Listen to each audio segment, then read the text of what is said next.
Korang tahu tak satu perkara? Sebelum ni, sebelum aku beli Evo, aku ada tanam satu impian. Impian ni dah 7 tahun aku tanam. Bukannya aku baru tanam hari ni, besok baru beli, tak.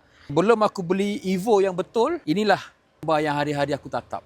Tapi gambarnya bukan Evo 9, gambarnya Evo 8.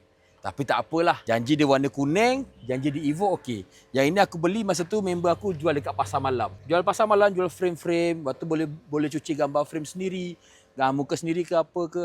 Jadi aku beli cakap, bang ada tak Evo? Evo dia kata, ada yang ini. So, ni dah ready made. Jadi aku beli, aku gantung dekat tu. Lepas 7 tahun, apa yang berlaku? Aku beli dah Evo. Tapi bukan Evo yang ini. Sebelum tu, aku beli satu Evo mainan yang macam ni. Ini tahun lepas aku beli, 2025. Okey, apa yang specialnya dengan Evo ni? Kau boleh tengok kat sini .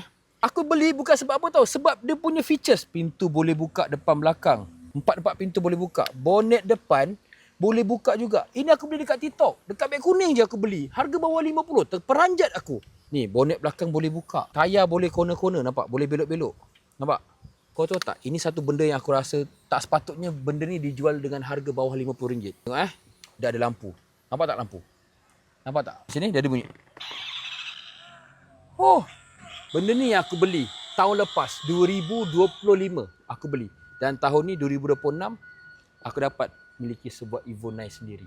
Alhamdulillah. Itulah orang cakap benda yang murah-murah ni kadang-kadang kita kena beli dulu untuk kita punya semangat.